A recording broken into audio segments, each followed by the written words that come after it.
up and said, hey, I'm trying to do this project, and he was so great. He emailed me back every single time I emailed him. He emailed me right back, gave me great leads, helped me find a lot of good information. So he's co-authoring this with me.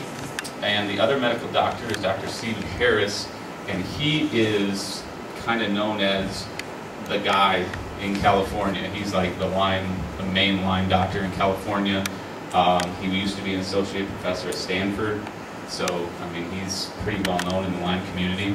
But anyway, this is when I made my paper. My paper was like 55 pages long and like 10,000 words, so there's no way you're going to submit that into a journal article. So you had to crunch it down quite a bit. So this was, I think, 35 pages, and I condensed it down into one page.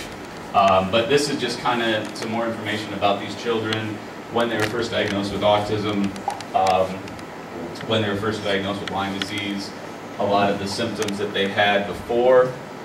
These are actually their Western blots that they had. So I mean, right there, and this is another important thing. I just thought of this. Look at all this. Look at all these different protein bands that these kids tested positive for. Now, and for those of you that are kind of new to Lyme disease and here listening to this is something really important you need to think about.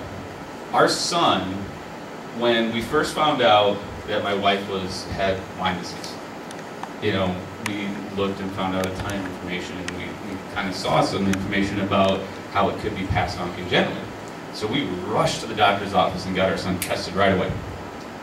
And for those of you that don't know a lot about Lyme disease, the testing is very complicated, and if you just go to a regular doctor and you get a Lyme disease test, they give you a test that is very, very sensitive in the fact that it has a lot of false negatives, and it's almost hard to test positive because they look for very specific things, and it's very complicated and it's very difficult to test positive. Our son tested negative when we took him to our regular doctor. So if I would have just looked at that and said, oh, I guess our kid doesn't have Lyme disease, none of this would be happening right now. If I would have just listened to that test and not gone through another testing facility that's much more, just looks at more things than just the very specific ones set up if you go to your regular doctor, we never would have had this growth interest. I truly believe that. Because, I mean, you saw all the information that I presented to you. But look at all those different bands that he tested positive for. But he didn't test positive when we went to our regular doctor. So that's an important thing to think about, and we'll have some more information on testing when you get done if you have some more questions about that. But one of the things that I thought was kind of interesting was co-infections. And it seemed like, I mean, a number of these kids had numerous co-infections, and one of the things that I always kind of think about Lyme and the controversy of Lyme is the naysayers, and when they try to shoot down, you know, the evidence that they present that you only need a month or 2 months of antibiotics, a lot of times they're only looking at Lyme, and they're not really looking at how those co-infections interact with the disease and how your body is completely compromised by those other co-infections that could be, frankly, probably just as dangerous as Lyme disease. So if you look, a lot of these kids have other co-infections as well. So, and then, you know, this is just how, you know, some other physical improvements that were observed and how we got better. These were, and this is kind of, you know, one of the things that really drives me and really gets me excited is if you go to PubMed right now and you type in Lyme and autism, there's like 3 studies that come up. And that's what kind of motivates me to try to get our study published. Our study actually is under review right now. It's being looked at the peer-reviewed medical journal called Clinical and Developmental Immunology. I've never heard of it either, I don't know. I doubt it's on your coffee tables right now. But the reason that we went for this one is, first of all, it's indexed in 15 different medical search engines. So if this gets published and you go to PubMed and type in autism or Lyme disease, this is going to pop up. And it's going to be in Google Scholar, it's going to be in everything. Pretty much every scholarly search engines out there. The other thing is the specific issue that we are trying to publish in is running a special on Lyme disease that will be printed in December. So the whole entire issue is all about Lyme disease. So it'll get a lot of eyes on it if it gets published. So we're supposed to find out by the end of the month if it's accepted or not.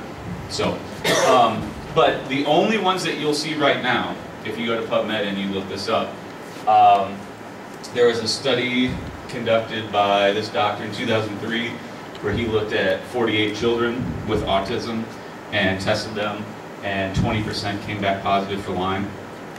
There was another one by this doctor who tested 54 children, and 22% of those children came back positive for Lyme.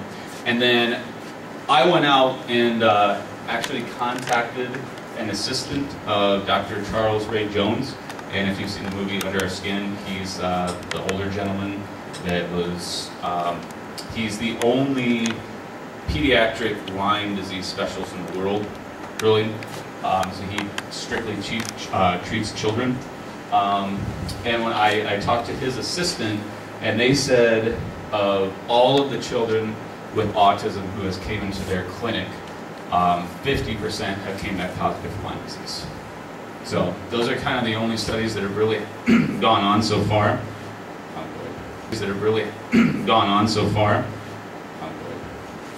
Okay. Now, it slid up there for some reason. That's it. Don't worry about it. It happened when I was putting it on there. This is that family again that I was talking about. This was one, I think that's child E from my study. And I wanted to talk about this family a little bit here too, because I know our focus has been on autism, but this family and other studies have also shown that a lot of kids that have developmental problems could also have Lyme disease. And there's another handout back there too. It looks like this. And this was published by the National Association of School Psychologists. And it has, you know, any of you who are teachers who are here, this would be a good thing to pick up, because it lists a lot of different physical problems, and then it also lists a bunch of academic problems that, you know, if you see that for your kids, you might want to either mention to their parents, or even give them my contact information. I have no problem talking to parents about this, but just, you know, some warning signs that could potentially be Lyme disease. Go ahead. Now, I wanted to tell you, I'll talk briefly about all of her kids. This was their oldest daughter, Sarah. She was an honor student. She could speak fluent German. She was like 12 years old. And then after they went on that trip to Maine, they came back and she completely lost her ability to speak German. She went from straight A's to barely passing any of her classes. She missed tons and tons and tons of school. You can see all of these different symptoms that came up. And knowing, I know this family, I've spoken to the mom many, many times, and they're very well off. And they spent no expense. I mean, they spent all expenses to go and test them for everything under the sun. And they kept coming back negative for everything. And they did everything. They did those SPECT scans. They looked at the brain. They did IQ tests. They did all these different things. And then finally, when they found out that it was Lyme disease, and 4 years of antibiotics, their daughter's IQ score went up to where it was before the infection. She regained her ability to speak German. She's doing fine. She's back at school now, but it was a very, very, very long process. And these are some pictures of her, some of the rashes that she had. This was the middle child. This was their older son. And it's kind of the same thing as the daughter. Was a great student. I think he was about 10 years old. All of a sudden, had all of these physical problems. He started failing all of his classes. He started to develop some kind of autistic-like symptoms. All of a sudden, he started staring off into space all the time. The mom describes it like he just didn't care anymore. Just kind of was like off in the clouds all the time, and that was not his personality before. And there's some pictures of his rashes. And then this was the actual child from the study.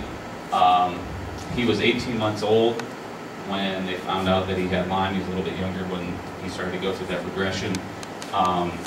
He started hand flapping and toe walking suddenly. And the parents reported that he was not doing that before.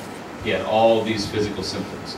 And again, he was on antibiotics for 4 years, and she said that he is in a regular class with no aids and doing completely fine.